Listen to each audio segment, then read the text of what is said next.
Aula 9 do curso de Desenvolvimento Orientado a Componentes com UML, e nós vamos começar a tratar agora a construção de um componente como um artefato orientado a objetos.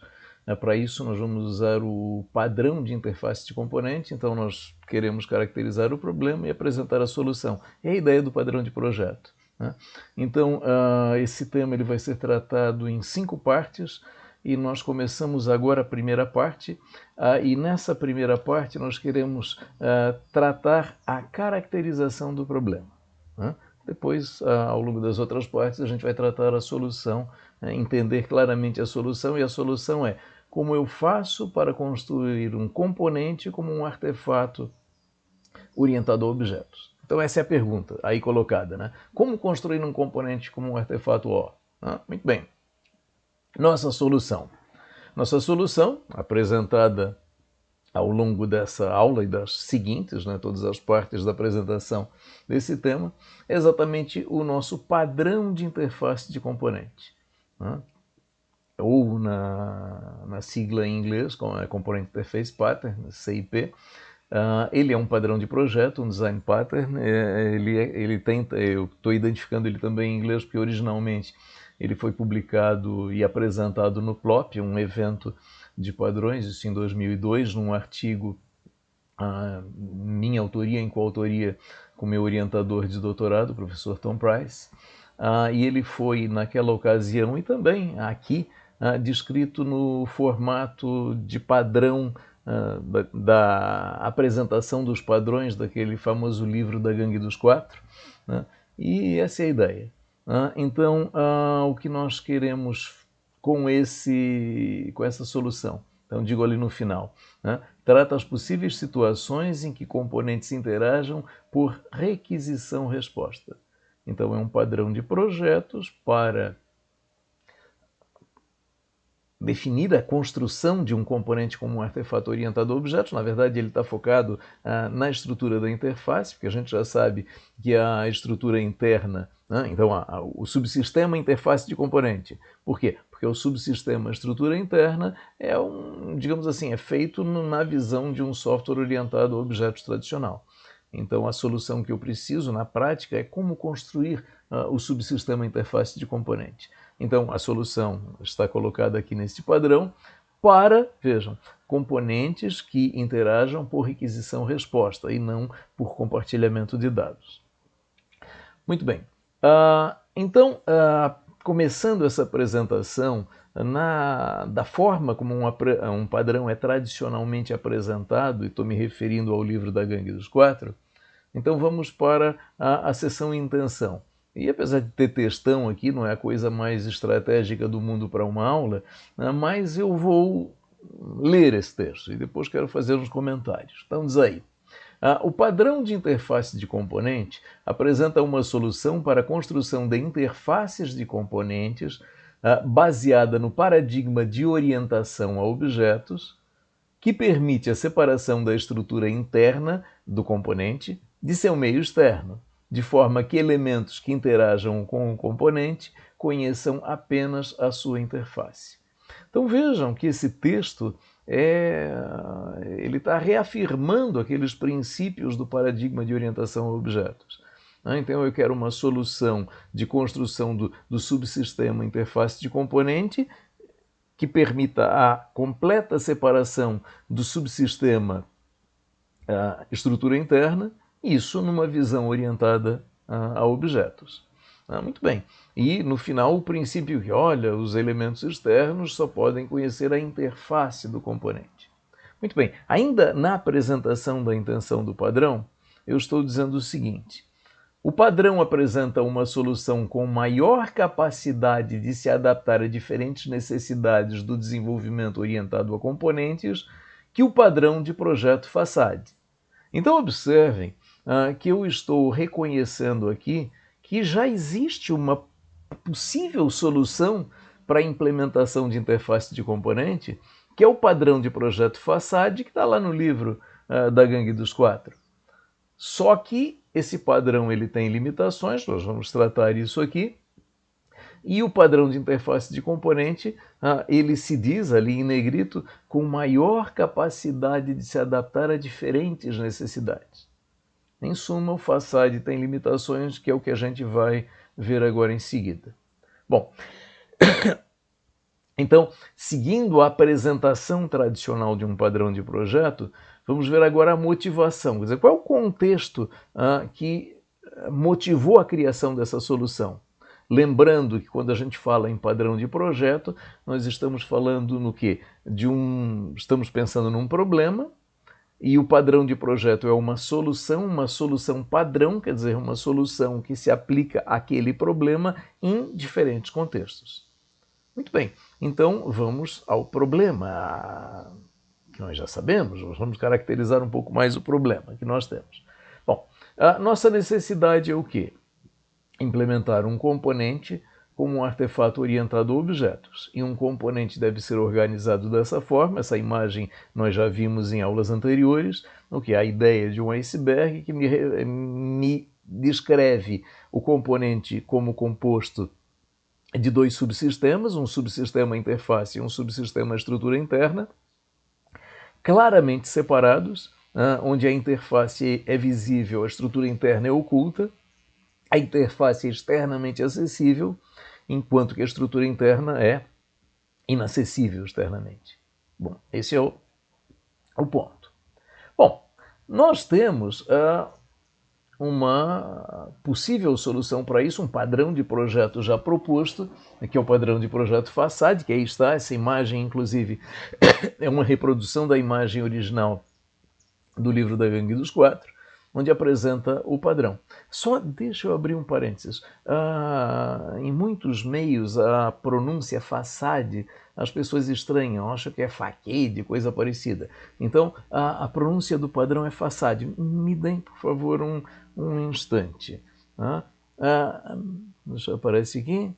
Site Merriam-Webster, dicionário. Facade. Facade. Facade. Ok? Sem dúvidas de pronúncia, Merriam-Webster. Ok, vamos lá. Então, o padrão de projeto Facade, aí está, é uma possível solução. Qual é a ideia desse padrão? Então, observem nessa imagem, no lado direito tem o quê? Olha, eu tenho um subsistema composto por classes, instâncias de classes nesse caso, e na figura do lado esquerdo eu tenho elementos externos acessando diferentes elementos internos do subsistema. Isso gera um acoplamento indesejado. Então, como baixar o acoplamento? Bom, vamos pegar um elemento, uma classe que vai gerar uma instância, que é o Facade, fachada, tradução de Facade, fachada. Então, que é o Facade, que está ali na imagem do lado direito. Então, do lado direito aparece o Facade fazendo o quê? Sendo a interface desse subsistema. E com isso, diminuindo drasticamente o acoplamento. Por quê? Porque agora os elementos externos enxergam apenas o Facade e não enxergam absolutamente nada do que está por trás dele, que a gente poderia pensar como a estrutura interna do subsistema. Então vejam, se nós olhamos para isso como um componente construído segundo o paradigma de orientação a objetos, nós poderíamos pensar assim, pô, está aí a solução. O que está dentro ali da caixinha é a estrutura interna e a interface é o próprio Facade. Bom, em certas situações, eu vou tratar isso bem no final do tratamento desse tema, lá na quinta parte, sim, em certa situação, o Facade pode ser a minha interface de componente. Só que isso é uma exceção.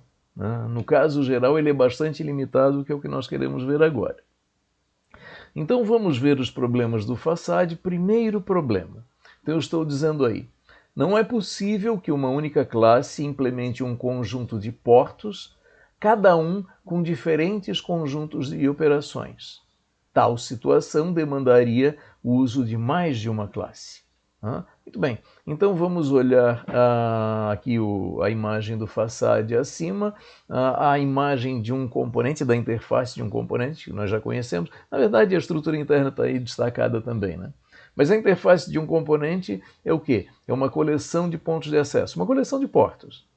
Então vejam, dois portos ali no componente de baixo, porto 1 e porto 2, cada um com uma coleção diferente de operações requeridas, fornecidas. Como eu vou implementar diferentes coleções de operações numa única classe? Não tem como. Eu precisaria pelo menos, estou dizendo pelo menos porque eu vou aprofundar isso um pouquinho mais tarde.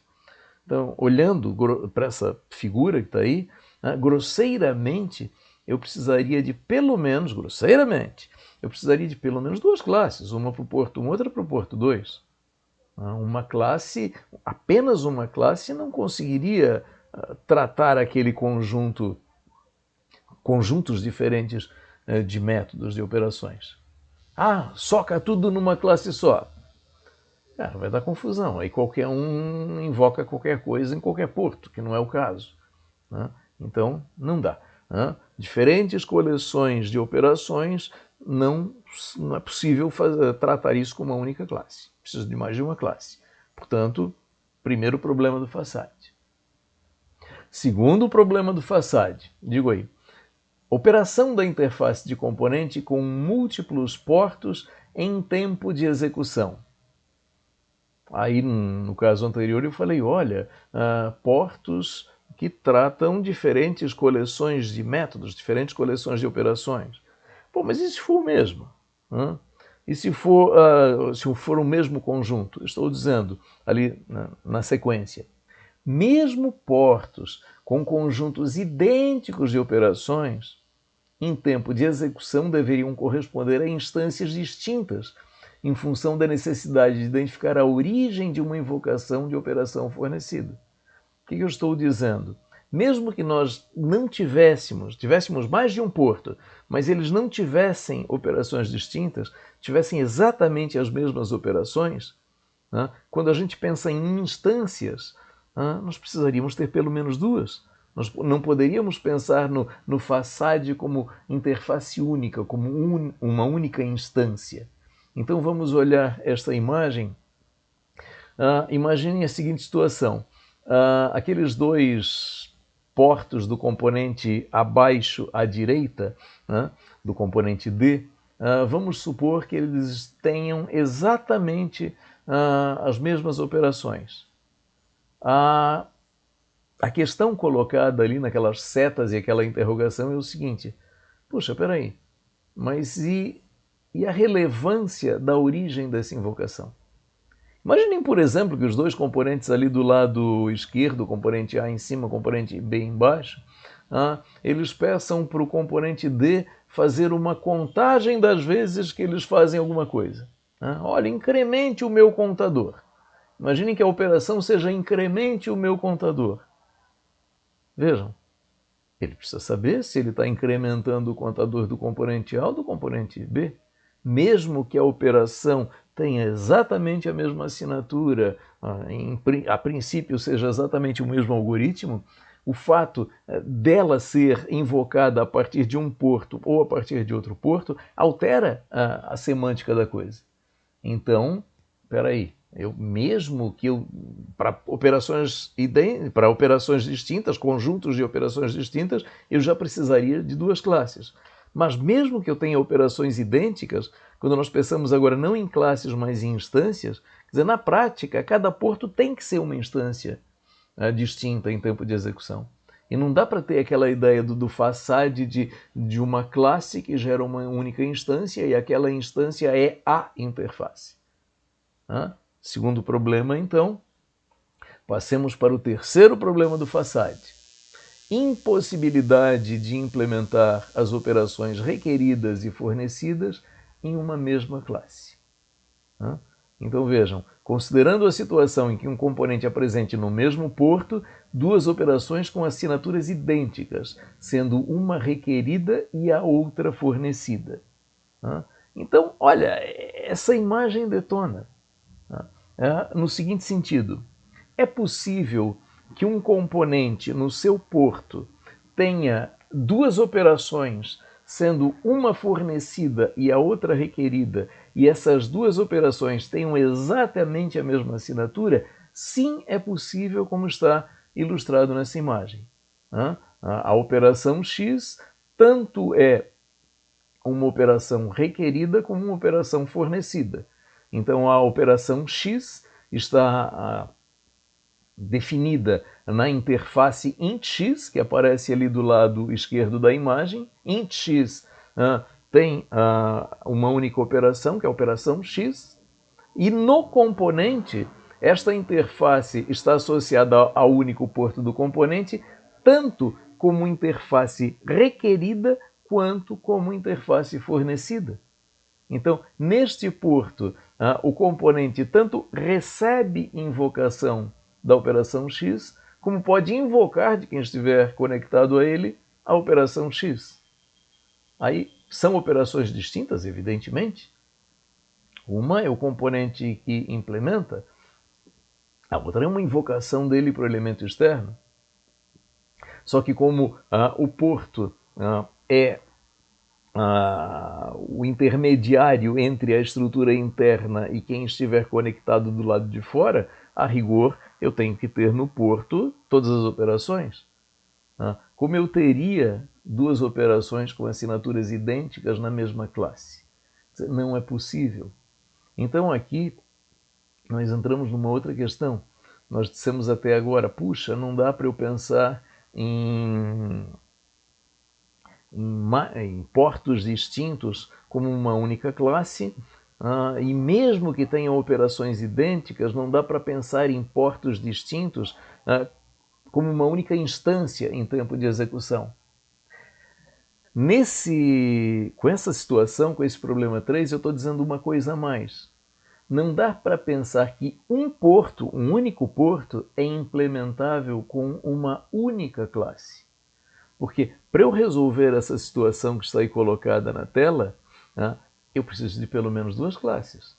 Uma que implemente a operação X fornecida e outra que implemente a operação X requerida. Então vejam, nesse momento eu estou querendo pintar o quadro feio, estou querendo caracterizar o problema. Então, o que nós vimos até agora? Portos com conjuntos diferentes de operações não podem ser tratados como uma única classe. Operações requeridas e fornecidas não devem estar na mesma classe. E portos distintos devem corresponder a instâncias distintas em tempo de execução, mesmo com o mesmo conjunto de operações. Então vejam, isso é um resumo do que nós colocamos agora, um resumo dos problemas do Facade para dizer o seguinte, olha, numa situação muito restrita, o Facade ele até poderia ser pensado como uma interface de componente. Só que para o caso geral, ele tem esta série de limitações que estão aí colocadas. Muito bem. E aí, para isso, a ideia, não, vamos construir uma outra solução, e essa solução é exatamente o padrão de interface de componente que começamos a tratar nessa aula. E qual é a nossa intenção? Para que nós queremos esta solução, este padrão de projeto? Estou dizendo aí, para produzir componente que, primeiro, será conectado a outros componentes com o mesmo tipo de estrutura de interface. Então, nós estamos falando do modelo de componente Beyond. Então, um componente produzido segundo estabelecido no modelo Beyond, que é o caso aqui do padrão de interface de componente. Então, primeira necessidade, olha, eu tenho dois componentes Beyond, eu quero poder conectá-los. Quero a solução de interface para isso. Segundo, componente que será conectado a outros componentes construídos com outro tipo de estrutura de interface. Então vejam, eu não quero apenas uma homogeneidade, eu quero uma heterogeneidade. Eu quero que um componente Beyond possa se conectar ao outro componente construído segundo alguma outra abordagem, desde que um artefato orientado a objetos que me permite essa conexão. E mais ainda, terceiro, para produzir componente que será inserido em um artefato de software não baseado em abordagem orientada a componentes, similar a um subsistema. Então, eu quero a possibilidade do componente gerado a partir dessa estrutura de interface, que o componente Beyond, ele consiga interagir com elementos outros que não sejam exatamente componentes, mas desde que sejam, óbvio, artefatos orientados a objetos. Então, isso é para dar o quê? Um jogo de cintura para a abordagem, para o modelo de componente Beyond. Porque se a gente trabalha só com homogeneidade, a aplicabilidade das coisas fica muito restrita e limitada. Bom, nessa primeira parte do tema, Component Interface Pattern, o padrão de interface de componente, o que eu quis foi apresentar o problema. Então, na continuação dessa aula, na próxima parte, nós vamos começar a ver a solução. Então, na próxima aula, começamos a construir a solução. E essa aula, ficamos por aqui.